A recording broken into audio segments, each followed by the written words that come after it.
और मधुपुर उपचुनाव के लिए आज वोट डाले जा रहे हैं। सुबह 7 बजे से वोटिंग शुरू हो गई है। सुबह 9 बजे तक 10.04% मतदान हुआ है। चुनाव मैदान में कुल 6 उम्मीदवार हैं, लेकिन मुख्य मुकाबला जेएमएम के हफीजुल हसन और बीजेपी के गंगा नारायण सिंह के बीच है। हालांकि 4 निर्दलीय उम्मीदवार भी चुनावी मैदान में हैं। वहीं 2 मई को वोटों की गिनती होगी। मधुपुर उपचुनाव में जेएमएम की प्रतिष्ठा दांव पर है। यही वजह है कि विधायक से पहले हफीजुल हसन को मंत्री बनाया गया है। हफीजुल हसन पूर्व मंत्री हाजी हुसैन अंसारी के बेटे हैं। ऐसे में पार्टी को उम्मीद है कि हफीजुल को सहानुभूति का वोट मिलेगा। वहीं बीजेपी ने इस बार गंगा नारायण सिंह को चुनावी मैदान में उतारा है। 2019 के विधानसभा चुनाव में गंगा नारायण सिंह आजसू के टिकट पर चुनाव लड़े थे।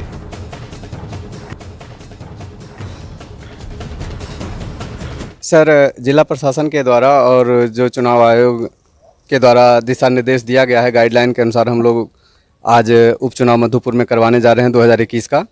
जो भी प्रोटोकॉल है, सारे प्रोटोकॉल के तहत हम लोग सभी मतदाता को उत्साहपूर्वक वोट संपन्न कराने का प्रयास करेंगे। मधुपुर विधानसभा उपचुनाव की पूरी तैयारी हो चुकी है और इस वक्त हम खड़े हैं चांडी में। बूथ संख्या यहाँ का 230 है और टोटल मतदान कर जो देने आएंगे उनका संख्या यहाँ पे 620 है। पुरुष यहाँ टोटल 319 है और महिलाएं 301 है। सुरक्षा की अगर बात करें तो यहाँ पे सुरक्षा के पुख्ता इंतज़ाम किए गए हैं। पुलिस की तैनाती की गई है और सबसे बड़ी बात कि कोरोना को लेकर यहाँ पे गेट में सबसे पहले सैनिटाइजर के बाद ही अंदर आएंगे। हम आपको दिखाते हैं बाहर की तस्वीरें। सुबह से ही जुड़ चुके हैं, यहाँ पे आ गए हैं मतदान करने के लिए, अपने मतों का प्रयोग करने के लिए, क्योंकि अपने नेता को चुनना है इन्हें और इन्हीं लोगों के हाथों में आज प्रत्याशियों की किस्मत का फैसला भी होगा। दोनों तरफ की तस्वीरें देखिए, एक तरफ महिलाएं हैं जो कि सुबह से ही लग चुकी हैं और दूसरी तरफ देखिए कि पुरुष लोग। तो मधुपुर की जनता पानी, बिजली और स्वास्थ्य सेवाओं जैसी बुनियादी समस्याओं से जूझ रही है। आपको बता दें कि यहां दूसरी और भी कई समस्याएं हैं जो लोग इन समस्याओं से जूझ रहे हैं। सिंचाई, रोजगार, शिक्षा और पलायन की कमी यहां मुख्य समस्याओं में शामिल है। और अगर बात करें मधुपुर की जातीय समीकरण की, तो यहां 94,000 मुस्लिम, 55,000 दलित, 40,000 आदिवासी मतदाता हैं। आपको बता दें कि करीब 40,000 आदिवासी मतदाता भी यहां हैं। और जहां तक बात सवर्णों की है तो यहां ब्राह्मण, भूमियार, राजपूत, वैश्य करीब 1,32,000 हैं और मुस्लिम मतदाताओं की तादाद यहां 94,000 है। और जहां तक बात तो मतदाताओं की करें तो यहां कुल 3,21,193 मतदाता हैं, जिनमें 1,69,754 पुरुष मतदाता हैं तो 1,51,439 महिला मतदाता हैं, जिनके लिए कुल 487 मतदान केंद्र बनाए गए हैं। और चलिए अब आपको बताते हैं कि मधुपुर में कब किसका कब्जा रहा। 1985 और 1990 में कांग्रेस के कृष्णानंद झा यहां से चुनाव जीतते रहे। 1995 से लेकर 2000 तक जेएमएम के हाजी हुसैन अंसारी चुनाव जीते। 2005 में बीजेपी के राज पलिवार यहां से चुनाव जीते। और वहीं 2009 की बात करें तो जेएमएम के हाजी हुसैन अंसारी चुनाव जीते। फिर 2014 में बीजेपी के राज पलिवार ने जीत हासिल की। 2019 में एक बार फिर से जनता ने हाजी हुसैन अंसारी को मौका दिया। अगली खबर का रुख करते हैं। मधुपुर विधानसभा उपचुनाव में महागठबंधन प्रत्याशी हफीजुल अंसारी अपनी मां का आशीर्वाद लेकर मतदान केंद्र संख्या 217 पर पहुंचे और अपने मताधिकार का इस्तेमाल किया।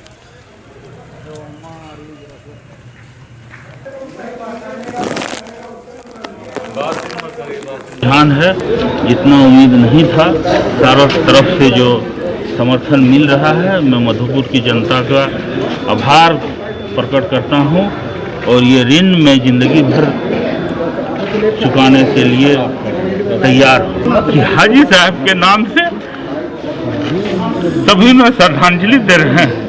तो बहुत मधुपुर की जनता के लिए हम हमेशा ऋणी रहूंगा।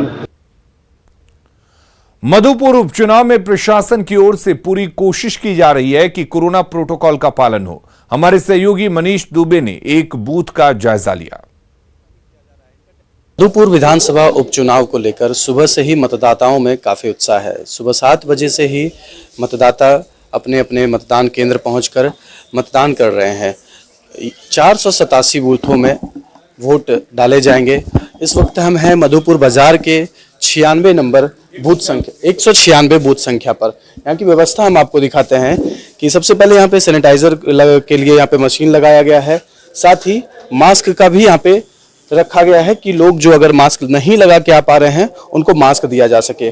और इसके साथ ही थर्मल स्कैनिंग जो कि बहुत महत्वपूर्ण है, थर्मल स्कैनिंग करते हुए उसके बाद अंदर जाने के लिए यहाँ पे दिया जा रहा है। अब देखिए कि किस तरह से सबसे पहले सैनिटाइजर दिया जा रहा है।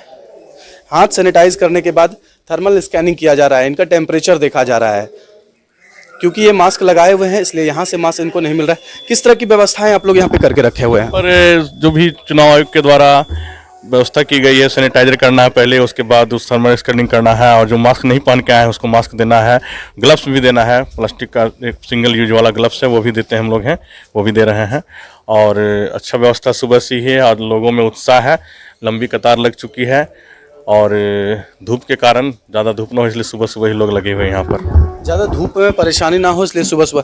सबसे महत्वपूर्ण बात की देखिए, सोशल डिस्टेंसिंग के लिए यहाँ पे एक सर्कल बनाया गया है जो कि एक दूरी पर सब जगह से यहाँ से वहाँ तक लोगों को खड़ा करने के लिए ये सर्कल पे बनाया गया है। और यहाँ पे जो सुरक्षा कर्मी हैं वो सभी मतदाताओं को ये बता रहे हैं कि आप सर्कल में ही खड़े रहें, सोशल डिस्टेंसिंग का पालन करते हुए। तो ये व्यवस्था जो आप देख रहे हैं, ये वोट देने आए सर, ये व्यवस्था आपको कैसी लगी? बहुत बढ़िया है, सरकार का बहुत बढ़िया इंतजाम है। तो सरकार की बहुत अच्छे इंतजाम है। ये जो सर्कल कैसा इंतजाम है? इंतजाम यहाँ का काफ़ी बढ़िया है। जिस तरह का डर कोविड-19 को लेकर, सुरक्षा को लेकर था, उसके तहत प्रबंध काफ़ी बेहतर है। क्या मुद्दा है आपका? आप युवा हैं, किस मुद्दा पर सोच के आप वोट दें? बस वोट है तो देना है, मतदान करें। तो मतदाता बहुत उत्साह है। सुबह से ही, ज़्यादा धूप में ना हो जाए इसलिए सुबह ही यहाँ पर आ गए हैं। सुरक्षा कर्मी का देखिए, यहाँ पे सुरक्षा कर्मी एक बिल्कुल सोशल डिस्टेंसिंग का यहाँ पे पालन करा रहे हैं। सर, किस तरह से आप लोग यहाँ पे लोगों को सोशल डिस्टेंसिंग करवा रहे हैं या फिर और भी जो कोरोना का प्रोटोकॉल है इसको मनवा रहे हैं? जी, कोरोना का महामारी को देखते हुए जो भी नियम है उस नियम को फॉलो करवा रहे हैं हम लोग। सोशल डिस्टेंसिंग जो है, आदमी को देख रहे हैं कि लाइन में लगाए हुए हैं, दोनों को, लेडीज अलग किए हुए हैं, जेंट्स अलग किए हुए हैं। जितना है उसके बाद बाकी को बाहर रख रहे हैं अभी। और जब इधर से आदमी जब बढ़ जाता है तो इधर रखते हैं, जब घट जाता है तो फिर अंदर घुसाते हैं उसको। तो महिला के लिए अलग लाइन और पुरुष के लिए अलग लाइन बनाया गया है। तो कुल मिला के बात यह है कि लोगों में सुबह से ही उत्साह देखा जा रहा है और उत्साहित होकर कोरोना गाइडलाइंस का पालन करते हुए लोग अपने अपने मतदान का प्रयोग कर रहे हैं। न्यूज़ 18 के लिए देवघर से मनीष दुबे। और इधर झारखंड में कोरोना का कहर जारी है। सबसे ज्यादा चिंताजनक बात तो यह है कि झारखंड में कोरोना मरीजों की मौत का आंकड़ा लगातार बढ़ता जा रहा है। कल एक दिन में 56 मरीजों की कोरोना से मौत हुई है। आइए नजर डालते हैं पिछले 5 दिनों के आंकड़ों पर।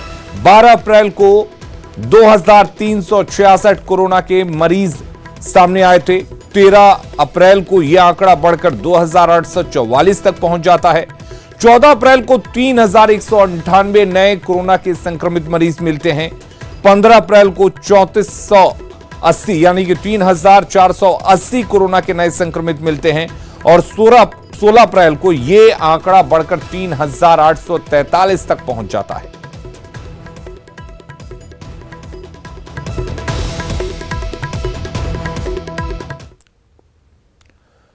और उधर कोरोना को लेकर आज सीएम हेमंत सोरेन ने सर्वदलीय बैठक बुलाई है। शाम 6:30 बजे ऑनलाइन बैठक होगी। सीएम हेमंत सोरेन ने राज्यवासियों से एहतियात बरतने की अपील की है। सीएम ने सभी के लिए स्वास्थ्य और सुरक्षित रहने की कामना की है।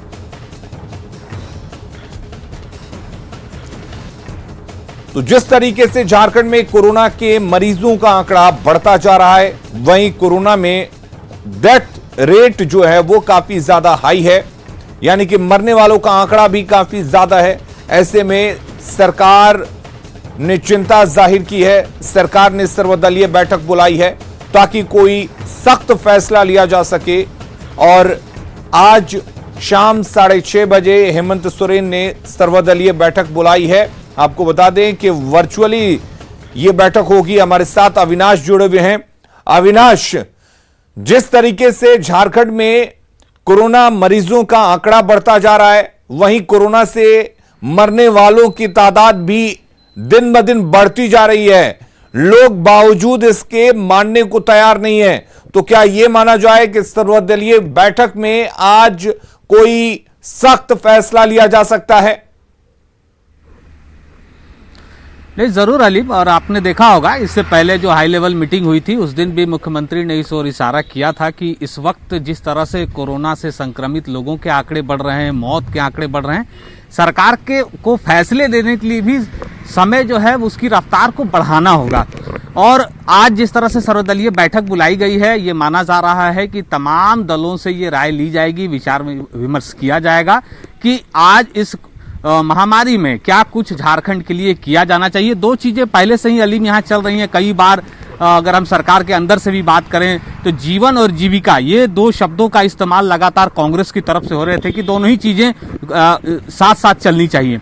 लेकिन अब जो परिस्थितियां बदल रही हैं, जिस तरह से मौत के आंकड़े बढ़ रहे हैं, अगर एक दिन में 56 लोगों की मौत हो जाए, अगर संक्रमितों का आंकड़ा 3800 के पार चला जाए इस छोटे से प्रदेश के लिए, तो ये चिंतनीय है। और इस चिंता को देखते हुए ही आज सर्वदलीय बैठक बुलाई गई है। अब इसमें देखना होगा कि जो मुख्य विपक्षी दल है बीजेपी की, अगर हम बात करें, बीजेपी इस ओर क्या सोचती है, क्योंकि जो दूसरे राजनीतिक दल हैं, चाहे वो राजद की बात करें, कांग्रेस की बात करें, लेफ्ट की बात करें, वो इस वक्त सरकार के समर्थन में ही है। लेकिन बीजेपी की तरफ से क्या बातें आती हैं इस सर्वदलीय बैठक के दौरान, और बीजेपी क्या कुछ अपनी तरफ से राय रखती है, उसकी क्या सोच होती है, क्योंकि लॉकडाउन को लेकर भी एक चर्चा जरूर चल रही है। मिनी लॉकडाउन की भी चर्चा चल रही है। यह भी चर्चा चल रही है कि सप्ताह के अंत में जो वीकेंड है उसके अंत में एक छोटा सा लॉकडाउन की स्थिति शनिवार और रविवार की अगर हम बात करें तो ये किया जा सकता है।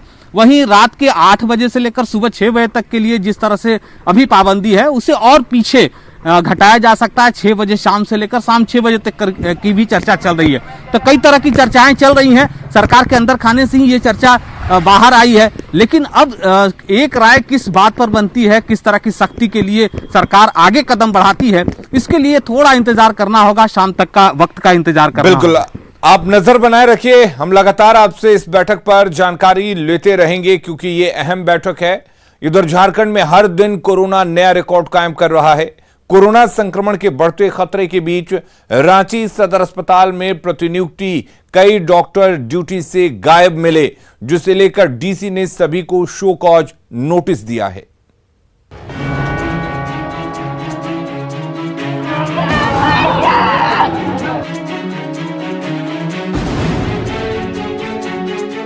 झारखंड में कोरोना की रफ्तार बेकाबू हो गई है। रांची में आंकड़े सबसे ज्यादा होने के कारण जिला प्रशासन की परेशानी और भी बढ़ गई है। वहीं सरकार के निर्देश के बाद भी सदर अस्पताल में प्रतिनियुक्त डॉक्टर ड्यूटी से गायब रहे, जिसे लेकर जिला प्रशासन एक्शन में है। डीसी ने सभी डॉक्टरों को शो कॉज नोटिस दिया है। साथ ही 24 घंटे के भीतर जवाब नहीं देने पर सख्त कार्रवाई की चेतावनी भी दी है। जो डॉक्टर्स एब्सेंट हैं, मैं उन सभी लोगों से अपील करूंगा कि आप अपने गिरेबान में झांकें। और ये इमरजेंसी सिचुएशन में अगर आप जाते हैं तो पता नहीं आपको रात में नींद कैसे आ रही है। मैं आप सभी लोगों से रिक्वेस्ट करूंगा, अपील कर सकता हूं डॉक्टर से कि कृपया आप अपने घर से बाहर निकलें और आपका सदर अस्पताल में ड्यूटी जो लगी है उसको बखूबी निभाएं। मैं नहीं चाहता कि प्रशासन को बाध्य किया जाए कि आपके पे कोई कार्रवाई हो। ऑलरेडी आप लोगों को एक लीगल नोटिस भेजा जा चुका है डीएम एक्ट के अंतर्गत और आईपीसी की धारा के तहत। उसके बाद भी अगर आप नहीं लौटते हैं तो प्रशासन बाध्य हो जाएगा आप पे कार्रवाई करने के लिए।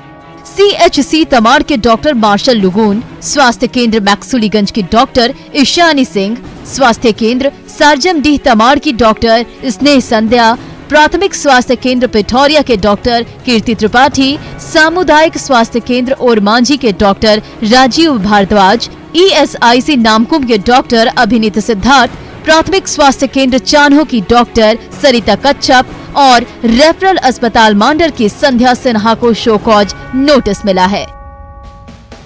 इधर सदर अस्पताल के उपाधीक्षक एस मंडल ने डॉक्टरों से इस मुश्किल घड़ी में साथ खड़ा होने की अपील की है ताकि ज्यादा से ज्यादा लोगों को मदद पहुंचाई जा सके। वार जैसा सिचुएशन है, इसमें पीठ दिखाने से काम नहीं चलेगा, आपको सामने आना होगा और इसका मुकाबला करना पड़ेगा, आप ही बचा सकते हैं। इसलिए हमारे सभी साथियों से अनुरोध है डॉक्टर की जल्द से जल्द अपना ड्यूटी ज्वाइन करें और अपना कर्तव्य निभाएं। आप काफ़ी जानें बचा सकते हैं। आपके ऊपर में पूरा लोग आपको देख रहे हैं, आपकी तरफ देख रहे हैं, आपका भरोसा आप पर ही उनका भरोसा है। आप नहीं रहेंगे तो किस पर भरोसा करेंगे। दरअसल रांची में कोरोना के मामले तेजी से बढ़ रहे हैं, जिसे लेकर प्रशासन अलर्ट है। डीसी लगातार सदर अस्पताल का निरीक्षण कर हालात की जानकारी ले रहे हैं। ऐसे में लापरवाही को लेकर डीसी ने सख्त रुख अपनाया है। ड्यूटी से नदारद सभी डॉक्टरों से स्पष्टीकरण के साथ 24 घंटे के भीतर ज्वाइन करने के आदेश दिए गए हैं। न्यूज़ 18 के लिए रांची से संवाददाता ओम प्रकाश की रिपोर्ट। और रुक करते हैं इस वक्त एक बड़ी खबर की। लालू यादव के लिए आज का दिन काफी अहम है। झारखंड हाई कोर्ट में जमानत याचिका पर सुनवाई होगी। दुमका कोषागार से जुड़े केस में यह सुनवाई होनी है। खबरें लगातार जारी हैं, आप बने रहिए न्यूज़ 18 बिहार झारखंड के साथ।